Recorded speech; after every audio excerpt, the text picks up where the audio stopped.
Hey guys, how's it going? Michael Troy here. Today we're looking at The Brave and the Bold introduces Metamorpho, the Ultimate Man, issue number 57, Facsimile Edition. I cannot wait to share it with you. Subscribe to my channel if you haven't already. Hit that like button and let's get right into it. Alright, if you follow my channel, you know I've been trying to get a blank sketch cover here and there when I can because I keep threatening to draw some of my own, and I promise you that day is coming. I love these facsimile editions. They call them artifact editions from DC, but you know how DC and Marvel always have like their same version of the same thing. I think the more popular label for these is definitely facsimile edition. I always see them advertised as such, no matter whether it's DC or Marvel. I love Metamorpho so much. I've never read this before. This is so cool. Drawn by Ramona Fradon. So good. I'm familiar with Ramona Fradon's art, and I knew that she had a hand in creating Metamorpho and illustrating him. And I've sort of been sitting on Ramona Fradon because I was blown away by the art in here. This is amazing. This cover is so good. It's so of the time. It's so Silver Age goodness. Beautifully drawn. It shows Metamorpho using his powers. It's talking to the audience. I just love everything about it. These old ads are so great. I love how they have like good messaging for kids, especially during a time when comics were sort of under attack from the Worthams and the comic code and all that other thing. This story is so great and involved.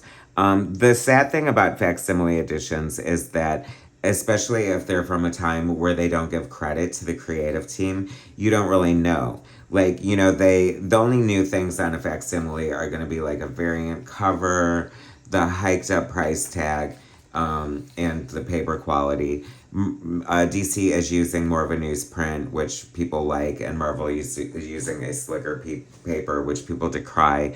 I think it's a better printing of the art, and it looks fantastic, so I'll take either one. I'm fine with it. Look at the beauty of Ramona Fradon's art. I feel, oh gosh, I don't even want to say the wrong person writing it, and I forgot to look it up, and I super apologize. But if you know, you know, whatever. So anyway, this is Brave and the Bold was such a great anthology and like legendary, introduced so many great different characters. You know, I feel like it's largely known as like the Batman team up book, but it's so much more than that. I am so, like, this is from a time when there weren't very many comic book artists that were female. Ramona Fradon was a big one. What's her name? Virginia Ramita was obviously another one. I know this is going to sound so sexist, but I was really impressed with how well she draws cars, especially since cars are notoriously hard to draw.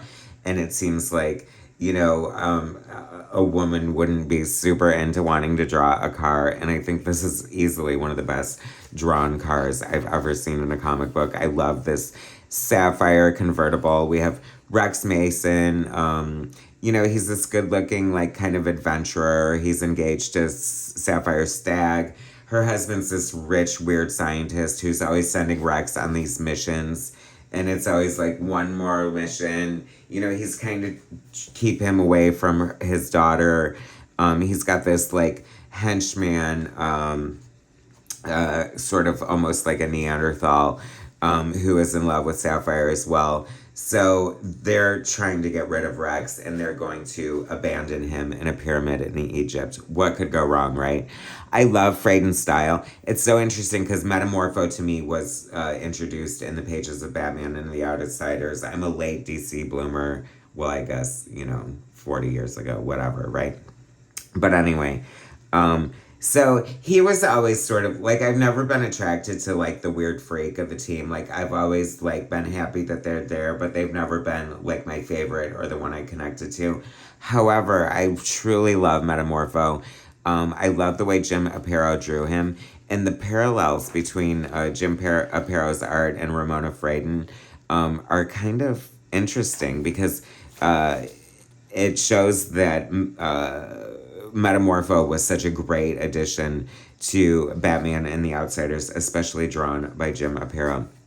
I always love these old Silver Age comic books too, because like they'll have no problem like breaking up the page with a freaking house ad for more comics. And they always say continue part 2 on third following page. I always thought that was kind of funny too. Like, did they underestimate the intelligence of their readers? Like, oh, it's over? Yet there's still several pages, but I'm gonna stop reading. Thank God there's something there to tell me to keep going.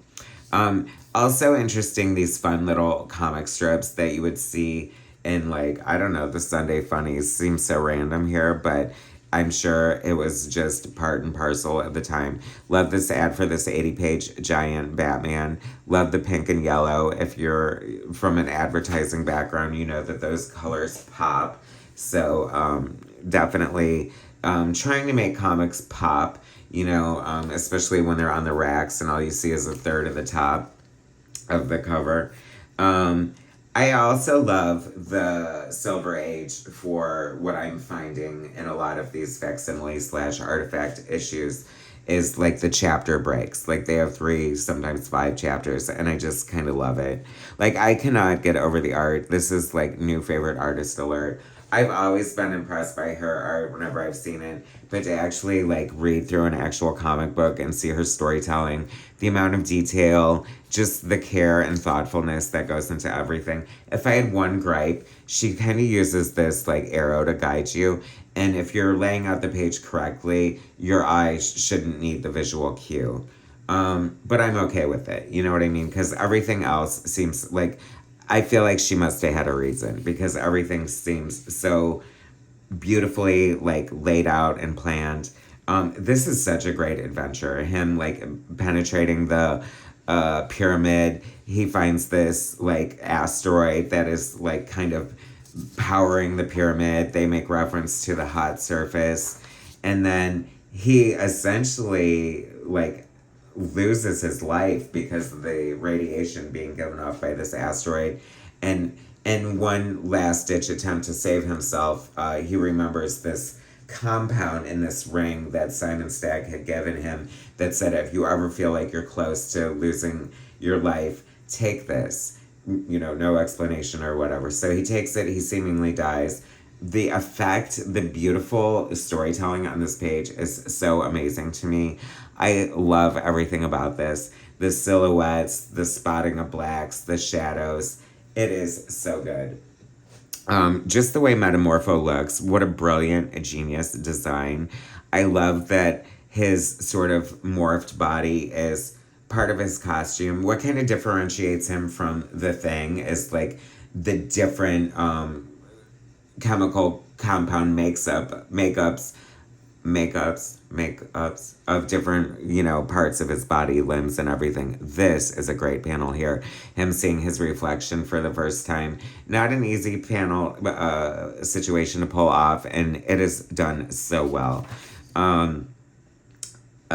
He's adapting like fairly easily to his powers. He looks so hideous. Oh my gosh, his head low-key looks like a dickhead. I love, there's almost a CC Beck like quality as well. You know, it's realistic, very superhero adventure looking. However, there's a slight bit of caricature that I absolutely adore that sort of makes it her unique style. Ad for Silly Putty.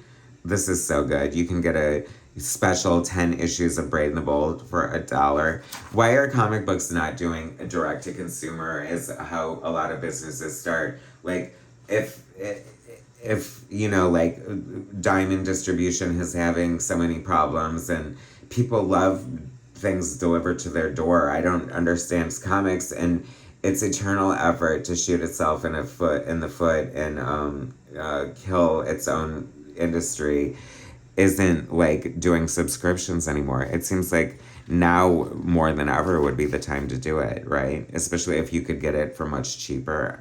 Just saying, that's how they used to do it back in the day, and it seemed to work in conjunction with the newsstand and the direct market. That was my tangent. Sorry, y'all. I got distracted. I love the different, like, this, I feel like the Silver Age the writers were just so smart, because it's like, you know, they'd have to research the different gases and the interactions and the reasons why he would turn into different chemicals, and it's just so much fun, and it had to be so thrilling for a young reader. So here comes the sort of thing, Mr. Fantastic dynamic comparison. So he can't turn back into Rex, and they sort of make this deal. Well, you're not gonna, you know, you're not gonna stop trying. Like, we're just gonna keep on until you can cure me. And then Sapphire Stag, who initially was, you know, repulsed by him, of course. This is so cool. This page, I love how he becomes a slide, and she's sort of just sliding down. Such a great panel. And the way the panel breaks here, very unusual for the time, I think, and very creative on Ramona Fradon's part. I just love it so much. I'm wondering if she had an inker or she inked it herself, because either way is amazing. This panel is so good. He's like got the shark, the typical villain, like all villains own sharks, right? Of course.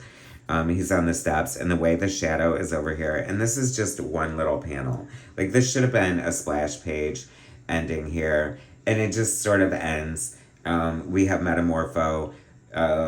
Watch for another blockbusting adventures of Metamorpho. So this is the debut of the Metamorpho, and it's so good, and it's so amazing, and I love it so much, and I hope they do more.